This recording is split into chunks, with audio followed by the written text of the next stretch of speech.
পবিত্র জুমার দিনে তার পবিত্র ঘরে এসে আমাদেরকে বসার, কিছু কথা বলার, শোনার তৌফিক দান করেছেন। সকলে বলে আলহামদুলিল্লাহ। অগণিত অসংখ্য দরুদ ও সালাম সে রাসূলের প্রতি, যে রাসূলকে আল্লাহ সুবহানাহু ওয়া তাআলা পৃথিবীর মানুষ দুনিয়াতে কিভাবে নিজেদের জীবন পরিচালনা করবে তা হুবহু আমাদেরকে শিক্ষা দিয়ে গেছেন। সে রাসূলের প্রতি আমরা সকলে দরুদ পাঠ করি, বলুন সাল্লাল্লাহু আলাইহি ওয়াসাল্লাম। আজকের জুমার আলোচনার বিষয় সিগারেট ও জর্দা খাওয়া মাকরুহ না হারাম। অনেকে বলে এটা মাকরুহ, মূলত এটা হারাম। এটা কি হারাম? আজকের এই বিষয়টা নিয়ে আলোচনা করার উদ্দেশ্য হচ্ছে, আপনাদের এই পাশের এক মাদ্রাসার শিক্ষক, নাম বললাম না, গত জুমায় আলোচনা করার পরে তিনি বলেছেন যে হুজুরকে একটু প্রমাণ করে দিতে বলেন তো যে জর্দা খাওয়া হারাম, মানে তার কাছে এটা জর্দা খাওয়া মাকরুহ। তাই আজকে আমি আলোচনা করব যে জর্দা খাওয়া, সিগারেট খাওয়া মূলত এটা মাকরুহ না হারাম। ইনশাআল্লাহ আজকে এটা ক্লিয়ার করে দিব। আল্লাহ সুবহানাহু ওয়া তাআলা সূরা বাকারার 85 নম্বর আয়াতে উল্লেখ করেছেন, আফাতুমিনুনা বিবাযিল কিতাবি ওয়া তাকফুরুনা বিবায। তোমরা কি কোরআনের কিছু অংশের প্রতি ঈমান আনো আর কিছু অংশ অবিশ্বাস করো? কি আমরা কি কোরআনের কিছু অংশের প্রতি ঈমান আনি আর কিছু অবিশ্বাস করি, নাকি সম্পূর্ণটা আমরা কি করি? বিশ্বাস করি। তারপর আল্লাহ সুবহানাহু ওয়া তাআলা বলতেছেন, ফামা জাযাউ মান ইয়াফআলু যালিকা মিনকুম ইল্লা খিজয়ুন ফিল হায়াতিদ দুনিয়া। সুতরাং তোমাদের মধ্যে যদি এরকম কেউ কিছু করে, যে দুনিয়ার এই কোরআনকে আল্লাহ সুবহানাহু ওয়া তাআলা নাজিল করেছেন মানব জাতির জন্য পুরোপুরি মানার জন্য, যদি কেউ আংশিক মানে আর আংশিক না মানে, তাহলে তার দুনিয়ার জীবনে লাঞ্ছনা ছাড়া আর কি হতে পারে? তাহলে বোঝা যাচ্ছে কোরআনকে আল্লাহ তাআলা যা কিছু বলেছেন, দিয়েছেন, এর হুবহু আমাদেরকে কি করতে হবে? মানতে হবে। তারপর আল্লাহ তাআলা বলতেছেন, ওয়া ইয়াউমাল কিয়ামাতি ইউরাদ্দুনা ইলা আশাদ্দিল আযাব। শুধু দুনিয়াতেই লাঞ্ছনা নয়, তাদেরকে পরকালে কঠিন আযাবের দিকে নিক্ষেপ করা হবে। তার মানে তাদেরকে কোথায় দেওয়া হবে? জাহান্নামে দেওয়া হবে। তারপর আল্লাহ সুবহানাহু ওয়া তাআলা বলছেন, ওয়ামাল্লাহু বিগাফিলিন আম্মা তা'মালুন। আর তোমরা দুনিয়াতে যা কিছু করো, আল্লাহ সুবহানাহু ওয়া তাআলা এই বিষয়ে গাফেল নন। অর্থাৎ দুনিয়াতে তোমরা যা কিছুই করো, আল্লাহ সুবহানাহু ওয়া তাআলা সব কিছু জানেন, দেখেন, বুঝেন। আল্লাহ এমন কোনো কিছু নাই যেটা আমরা করি আল্লাহ জানেন না। তারপরে সূরা আলে ইমরানের 104 নম্বর আয়াতে আল্লাহ তাআলা বলতেছেন, ওয়ালতাকুম মিনকুম উম্মাহ। তোমাদের মধ্যে এমন একটি দল থাকা উচিত। কেন? কি দল থাকা উচিত? এই দলটি কি করবে? আল্লাহ সুবহানাহু ওয়া তাআলা বলছেন, ইয়াদউনা ইলাল খায়র, যারা মানুষদেরকে কল্যাণের দিকে ডাকবে। আল্লাহ বলতেছেন তোমাদের মধ্যে এমন একটি দল থাকা উচিত, যে দলটা মানুষদেরকে কোন দিকে ডাকবে? কল্যাণের দিকে ডাকবে। ওয়া ইয়ামুরুনা বিল মা'রুফ, এবং এরা মানুষদেরকে সৎ কাজের আদেশ করবে। ওয়া ইয়ানহাউনা আনিল মুনকার, শুধু সৎ কাজের আদেশ করলেই হবে না, পাশাপাশি অসৎ কাজ থেকে নিষেধ করতে হবে। তারপর আল্লাহ বলতেছেন, ওয়া উলাইকা হুমুল মুফলিহুন, আর এই ব্যক্তিরাই হচ্ছে সফল কাম। এই ব্যক্তিরাই কি? আল্লাহ সুবহানাহু ওয়া তাআলা কোরআনে অনেক জায়গায় সফলতার কথা বলেছেন, সফল কাম বলেছেন। সবচেয়ে প্রকৃত সফলতা হচ্ছে ফামান যুহজিহা আনিন নার ওয়া উদখিলাল জান্নাহ ফাকাদ ফাজ। কিয়ামতের দিন যখন আল্লাহ সুবহানাহু ওয়া তাআলা আমাদেরকে জাহান্নামের আযাব থেকে দূরে সরায়া দিয়া জান্নাতের ভিতরে প্রবেশ করায়া দিবেন, ফাকাদ ফাজ, এইটাই হচ্ছে সফলতা। আর এই সফলতার চাইতে বড় সফলতা আর দুনিয়াতেও নাই, পরকালেও। আমরা কি সফলতা অর্জন করতে চাই? ইনশাআল্লাহ। তাহলে কোরআনে আল্লাহ তাআলা যা কিছু বলেছেন এগুলো হুবহু আমাদেরকে কি করতে হবে? মানতে হবে। এবং আমাদের মধ্য থেকে এমন একটি দল তৈরি করতে হবে, যে দলটা আল্লাহ সুবহানাহু ওয়া তাআলার দিকে মানুষদেরকে ডাকবে, সৎ কাজের আদেশ দিবে এবং অসৎ কাজ থেকে নিষেধ করবে। আর আল্লাহ বলতেছেন, ওয়া উলাইকা হুমুল মুফলিহুন, এরাই হচ্ছে সফল কাম। এরাই কি? আপনি দুনিয়াতে দেখবেন রাজনীতির ময়দানে ভরা, রাজনীতির মাঠ ভরা না? যদি কখনো দেখেন কোনো ব্যক্তি ইসলামের দিকে কাউকে ডাকতেছে, তখনই তারা বলবে, ও তোমরা কিসের জন্য রাজনীতি করতে আসছো? রাজনীতি করব কারা? আমরা, পকেট ভরাবো আমরা। তোমরা কোরআন হাদিসের কথা বলে মানুষদেরকে ইসলামের দিকে নিয়ে গেলে তো আমাদের পকেট আর তখনই বলবে এ হুজুর খারাপ, এ হুজুর কি, এ হুজুর রাজনীতির কথা কয়। আল্লাহ তাআলা কোরআনে বলছেন যে তোমাদের মধ্যে এমন একটি দল থাকা উচিত যে দলটা কি করবে? মানুষদেরকে সত্যের পথে ডাকবে, কল্যাণের দিকে আহ্বান করবে, সৎ কাজের আদেশ করবে এবং অসৎ কাজ থেকে নিষেধ করবে। ওয়াউলাইকা হুমুল মুফলিহুন। আর আল্লাহ বলতেছেন এরাই সফল কাম, এরাই কি? আর আপনার দল থেকে যারা আপনারা কথা বলেন, একটা কোরআনের আয়াত দেখান তো যেখানে আল্লাহ তাআলা আপনাদেরকে সফল কাম বলছেন। কি দেখাইতে পারবে?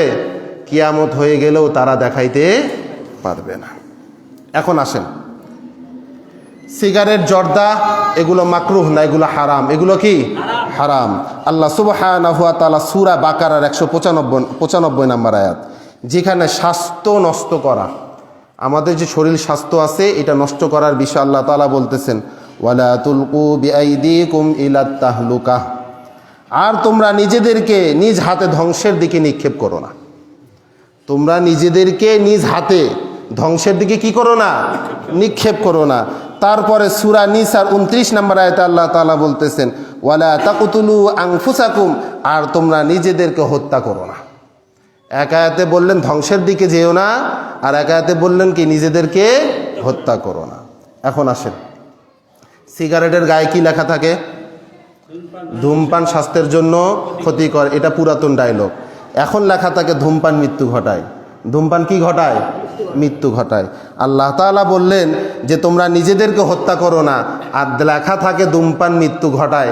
তাহলে কি এটার সাথে এটা কি মিল থাকলো কি থাকলো না? মিল থাকলো। জর্দা, তামাক জাতীয় যেগুলো খাবার আছে, এগুলো কিন্তু সিগারেট আর তামাক কিন্তু একই জিনিস, পার্থক্য নাই। আপনি দেখবেন যারা জর্দা খায় এদের দাঁত দেখবেন নষ্ট হয়ে গেছে। দাঁত কি হয়ে গেছে? মুখ দিয়ে কি বাড়ায়? দুর্গন্ধ বাড়ায়। এই সমস্ত ব্যক্তিরা যে জর্দা খায় তারা নিজেদেরকে মনে করে যে আমরা হারাম কিছু করতেছি না, অথচ জর্দা খাওয়ার কারণে শত শত ক্যান্সার রোগী হচ্ছে কি হচ্ছে না? মুখে ক্যান্সার, গলায় ক্যান্সার, অহরহ ক্যান্সার, সেগুলো আমরা আলোচনা করব। তাহলে এগুলো খালে মানুষ মৃত্যুবরণ করতেছে কি করতেছে না? ধ্বংসের দিকে যাচ্ছে কি যাচ্ছে না? তাহলে আল্লাহ তাআলা বললেন যে তোমরা নিজেদেরকে ধ্বংসের দিকে নিক্ষেপ করো না। এতেই বোঝা যায় আপনারা সিগারেট, বিড়ি খাওয়ার কারণে নিজেদেরকে ধ্বংসের দিকে নিয়ে যাচ্ছেন, আর আল্লাহ তাআলা এটা কি করছেন? হারাম করেছেন। তারপরে ওয়ালা তাকতুলু আনফুসাকুম, তোমরা নিজেদেরকে হত্যা করো না। এই ধূমপান করার কারণে আস্তে আস্তে মানুষ অসুস্থ হয়ে মৃত্যুবরণ করতেছে। বিষ পান করলে মানুষ একবারে মৃত্যুবরণ করে, আর ধূমপান করার কারণে আস্তে আস্তে মৃত্যুবরণ করে। দুইটাই তো মৃত্যু, দুইটাই কি? তাহলে আপনি এটাকে হালাল বলেন কিভাবে? আবার হালাল বলেন তো বলেন স্টাইল ভাবে করেন এটা মাকরুহ। এটা কি? মাকরুহ মানে কি? মাকরুহ শাব্দিক অর্থ হচ্ছে অপছন্দনীয়। কি অর্থ? কি? অপছন্দনীয়। যেটা আল্লাহ তাআলা অপছন্দ করেন সেটা মনে খাওয়া জায়েজ। সেটা কি খাওয়া জায়েজ? জায়েজ না। এখন আসেন, তারপরে এই সিগারেট, জর্দা খাওয়াটা হচ্ছে অপচয়। আল্লাহ সুবহানাহু ওয়া তাআলা সূরা বানী ইসরাঈলের 27 নম্বর আয়াতে বলতেছেন, ইন্নাল মুবাযযিরিনা কানু ইখওয়ানাশ শায়াতিন। নিশ্চয় অপচয়কারী শয়তানের বন্ধু, ভাই। তাহলে এই যে আপনি সিগারেট খাচ্ছেন, এই যে আপনি জর্দা দিয়ে পান ঘন্টার পর ঘন্টা, দিনের পর দিন, মাসের পর মাস, দিনে 20টা 30টা লাগে, এটা তো অর্থের অপচয় হচ্ছে কি হচ্ছে না? এই দিক থেকে দেখলেও তো বলা যায় যে না, আপনি অর্থের অপচয় করতেছেন, আর আল্লাহ তাআলা অর্থের অপচয় করতে নিষেধ করছেন। তাহলে এই দিক থেকে দেখলেও এটা কি হারাম না জায়েজ? মাকরুহ না হারাম? হারাম। তারপরে আসেন, আল্লাহ সুবহানাহু ওয়া তাআলার হাবিব সহিহ মুসলিমের হাদিস, কুল্লু মুস্কিরিন হারামুন, প্রত্যেক নেশা সৃষ্টিকারী জিনিস হারাম। প্রত্যেক নেশা সৃষ্টিকারী, আপনি যেটাই খান না কেন, যদি আপনার এটা দিয়ে নেশা হয় তাহলে সেটাই কি? সেটাই কি? সিগারেট খেলে বুঝি নেশা হয় না? হয় কি হয় না? যারা জর্দা দিয়ে পান খায় তাদের নেশা হয় কি হয় না? তারা দিনে কয়টা খায়? মেলা খায়, হিসাব ছাড়া। আপনি বললেন তো যে না, আজকে আপনি কোনো জর্দা দিয়ে পান খাইতে পারবেন না, থাকতে পারবে কি? থাকতে পারবে? থাকতে পারবে না, তার মানে এটা নেশা। এটা কি এমন নেশা যেটা অর্থের অপচয়, এমন নেশা যেটা শরীরের ক্ষতি, এমন নেশা যেটা মানুষদেরকে মৃত্যুর দিকে নিয়ে যায়। এটা ইসলাম কোনোদিনও সমর্থন করতে কি পারে? আল্লাহ রাসূলের একটা হাদিসই যথেষ্ট। কুল্লু মুস্কিরিন হারামুন, প্রত্যেক নেশা সৃষ্টিকারী বস্তু হারাম।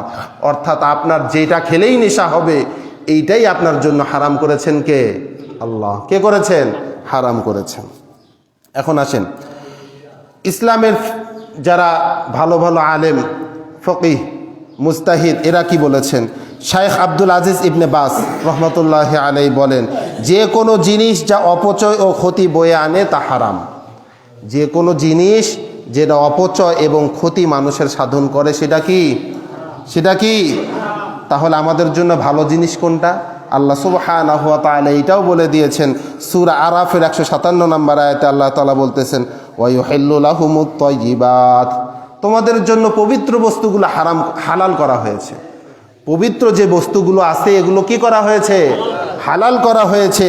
ওয়া ইউহাররিমু আলাইহিমুল খাবাইস, এবং অপবিত্র বস্তুগুলো হারাম করা হয়েছে। অর্থাৎ দুনিয়াতে শুধু নয়, দুনিয়াতেই আপনার যেটাই আছে হারাম বস্তু সেটাই কি খাওয়া হারাম। যেটাই আপনার ক্ষতি করবে সেটা খাওয়া, আর যেটা আপনার উপকারে আসবে, যেটা খেলে কোনো ক্ষতি হবে না, শরীর ভালো থাকবে, এগুলো খাওয়া কি হালাল। তারপরে আসেন, স্বাস্থ্যের প্রতি যত্ন নেওয়া ফরজ। স্বাস্থ্যের প্রতি যত্ন নেওয়া কি? আল্লাহ রাসূল বলতেছেন, ইন্না লিজাসাদিকা আলাইকা হাক্কা, তোমার শরীরেরও তোমার উপর অধিকার আছে, হক আছে। অর্থাৎ আমার শরীরটা আমার ভালো রাখতে হবে কিভাবে? আমার শরীর যাতে কখনো রোগাক্রান্ত না হয়, অসুস্থর দিকে না যায়, সেই জন্য খেয়াল রাখতে হবে কি হবে না?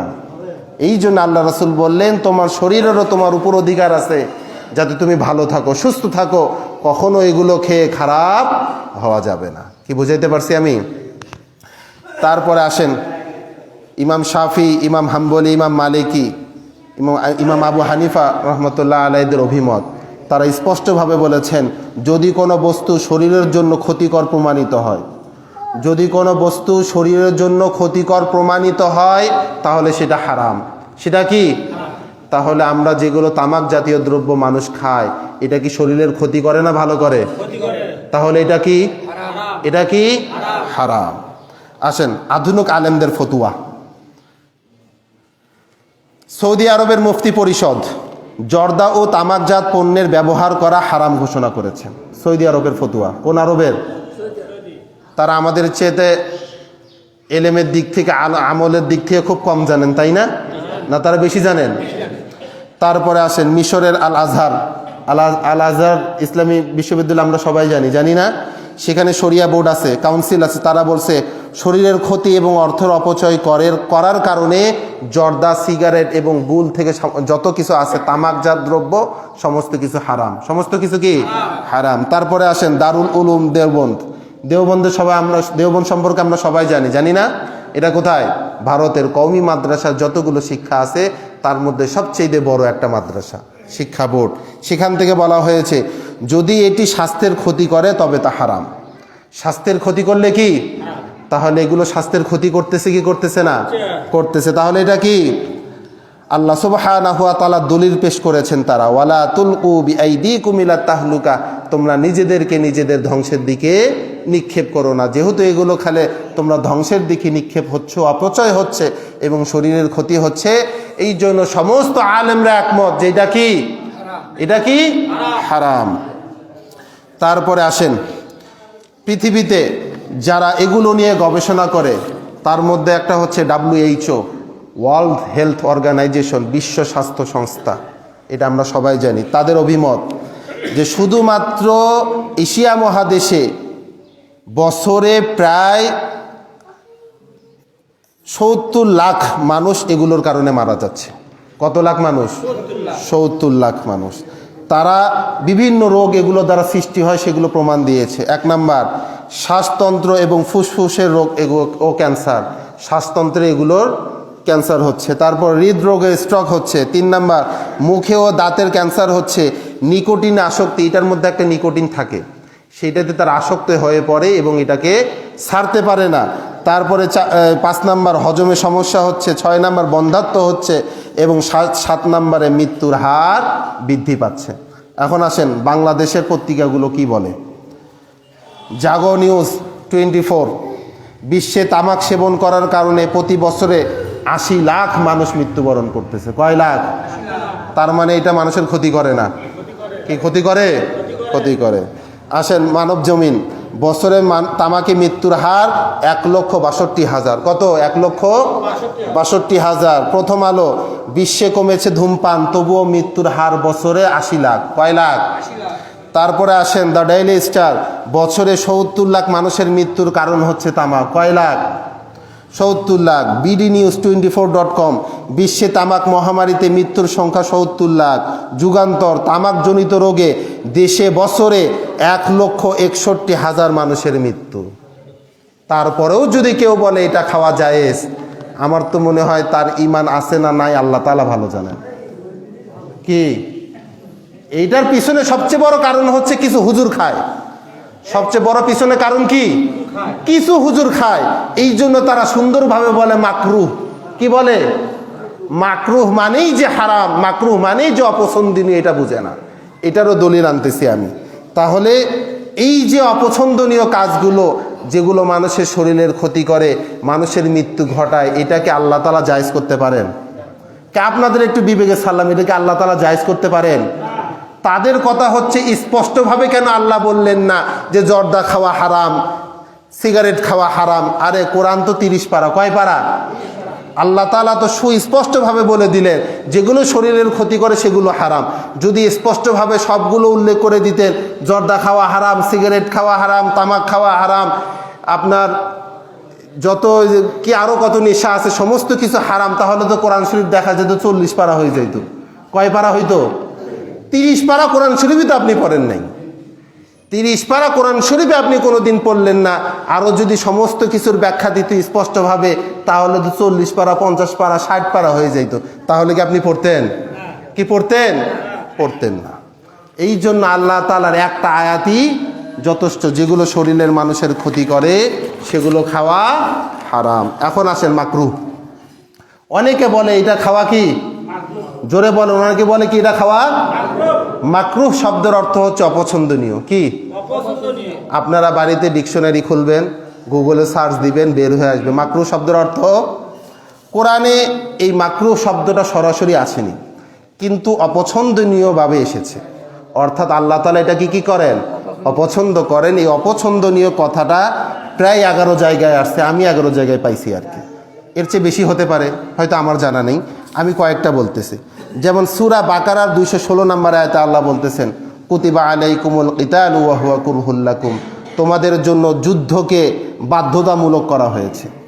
যুদ্ধকে কি করা হয়েছে? বাধ্যতামূলক করা হয়েছে, যদিও এটি তোমাদের কাছে অপছন্দনীয়। যদিও এটি তোমাদের কাছে অপছন্দনীয়। তাহলে এখানে কি আল্লাহ তাআলা অপছন্দনীয় উল্লেখ করে বললেন যে তোমরা না করলেও চলবে? এখানে বাধ্যতামূলক করে দিয়েছেন কিসে? যুদ্ধকে, যদিও তোমাদের কাছে এটা অপছন্দনীয়। অর্থাৎ তোমাদের কাছে অপছন্দনীয় হলেও কি হবে? আল্লাহ তাআলা যেটা হুকুম সেটা বাস্তবায়ন করতে হবে। সূরা আলে ইমরান 32 নম্বর আয়াত, কুল আতিউল্লাহ ওয়ার রাসূল, আল্লাহ তাআলা বলতেছেন, হে নবী আপনি মানুষদেরকে বলে দেন তোমরা আল্লাহ এবং তার রাসূলের আনুগত্য করো। কার আনুগত্য করবে? তারপর আল্লাহ তাআলা বলতেছেন, ফাইন তাওয়াল্লাউ, যদি তোমরা না করো, যদি তোমরা মুখ ফিরিয়ে নাও, ফাইন্নাল্লাহা লা ইউহিব্বুল কাফিরিন, আল্লাহ কাফিরদেরকে অপছন্দ করেন। কাফেরদেরকে কি করেন? কাদেরকে? কাফেরদেরকে। তাহলে এই অপছন্দ কি ভালো অর্থে আসলো না খারাপ অর্থে আসলো? তাও কাদের অর্থে? কাফেরদের অর্থে। তারপরে আসেন সূরা মুহাম্মদ 9 নম্বর আয়াত, যালিকা বিআন্নাহুম কারিহু মা আনজালাল্লাহু ফাআহবাতা আ'মালুহুম, আল্লাহ যা নাজিল করেছেন তারা তা অপছন্দ করত। আল্লাহ সুবহানাহু ওয়া তাআলা কোরআনে যা কিছু নাজিল করেছেন এগুলো তারা কি করত? অপছন্দ করত। কাফের মুশরিকরা, ইহুদিদের ব্যাপারে আয়াত নাজিল হয়েছে। তারপর আল্লাহ তাআলা বলতেছেন, তাই তিনি তাদের কাজগুলো বৃথা করে দিলেন।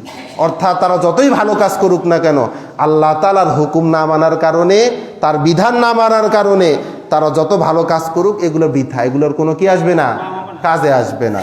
তাহলে দেখেন এখানে অপছন্দনীয় অর্থে আসছে, খারাপ অর্থে। এখন হাদিসের ভাষায় আসি। আল্লাহ সুবহানাহু ওয়া তাআলা অহংকারী ব্যক্তিদেরকে অপছন্দ করেন। অহংকারী ব্যক্তিদেরকে কি করেন? অপছন্দ করেন। শুধু তাই নয়, এই অহংকারী ব্যক্তিদেরকে আল্লাহ তাআলা জান্নাতে দিবেন না। কোথায় দিবেন না? যেমন রাসূলের হাদিস আছে, ক্বালা রাসূলুল্লাহ সাল্লাল্লাহু আলাইহি ওয়াসাল্লাম, লা ইয়াদখুলুল জান্নাতা মান কানা ফি কলবিহি মিসকালা যাররাতিন মিন কিবির। যে ব্যক্তি অন্তরে অনুপরিমাণ অহংকার থাকবে, এই অনুর ব্যাখ্যা দিতে গেলে আবার অনেক। অনু মনে করেন সামান্য, যেটা খালি চোখেও দেখা যায় না, এই রকম অহংকার থাকবে, সে জান্নাতে প্রবেশ করবে না। তাহলে আল্লাহ তাআলা বললেন, আল্লাহ রাসূল বললেন কি, যারা অহংকারী তাদেরকে আল্লাহ তাআলা কি করেন?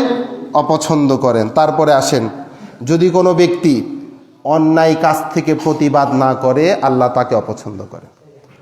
অন্যায় কাজ হচ্ছে, মানুষ দেখতেছে, মুসলমান দেখতেছে, যদি কেউ প্রতিবাদ না করে তাহলে আল্লাহ কি করেন?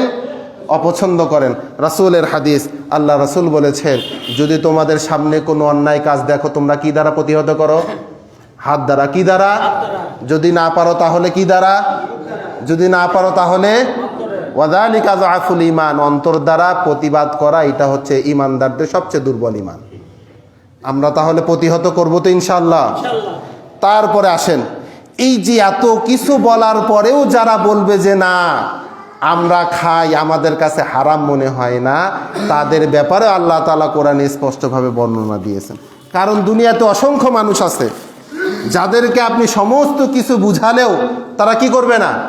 বুঝবে না।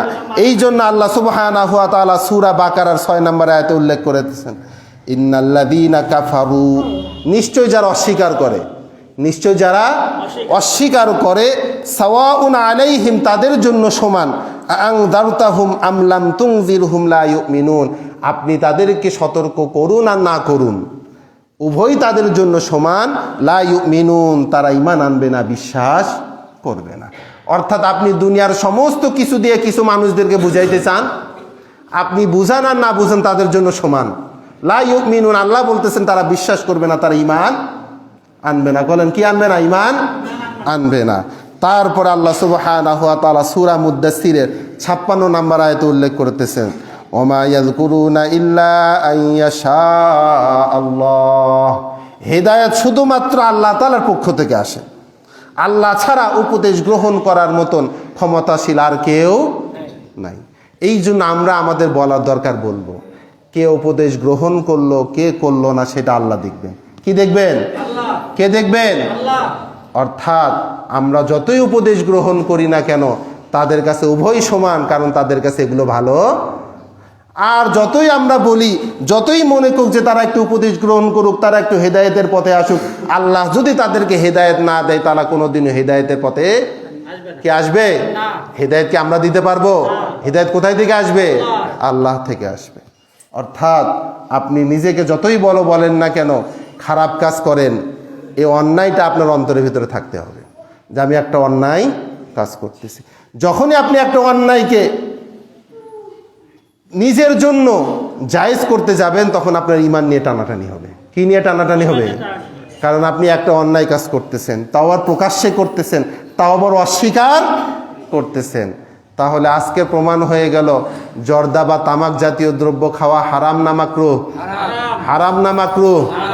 এরপরেও যদি কোনো আলেম বলে যে আমি এটা মানি না, বিশ্বাস করি না, তাক বলবেন তুমি কোন দিন কোন টাইম কখন বসবে আমাদের জানাইও, ইমাম সাহেব আপনার সাথে বসতে রাজি আছে। কি ইনশাআল্লাহ? আমরা চেষ্টা করব বসার জন্য। অন্তত একটা হারাম কাজ থেকে যদি মানুষদেরকে সরাই নিতে পারি, এই জন্য সে সরার কারণে যতটুকু সওয়াব পাবে আল্লাহ তাআলা সমপরিমাণ সওয়াব আমাকে কি করবেন? দান করবেন। আর আপনি একটা অন্যায় কাজ করতেছেন, আমি কোনো প্রতিবাদ করলাম না, আমি এটা নিয়ে আলোচনা করতে চাইনি, কিন্তু যখন একজন হুজুর বলল যে, হুজুরকে বলতে বললেন যে তামাক খাওয়া জর্দা খাওয়া হারাম, এটা দলিল আছে কিনা, তখন আর থাকতে পারলাম না। কারণ স্পষ্টভাবে আল্লাহ তাআলা যেটা বলেছেন আমাদেরকে কি করতে হবে?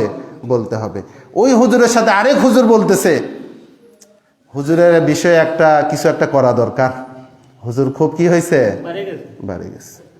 ঠিক আছে, আপনারা করেন, আমরাও দেখব যে আপনি কত কি করতে পারেন। কোরআনের কথা বলতে গিয়ে আপনারা যত বাধা দেন, ওগুলো বাধা কোনোদিনও কাজে আসবে না ইনশাআল্লাহ। কারণ এই মসজিদের টাকা দিয়ে হুজুরের সংসার চলে না।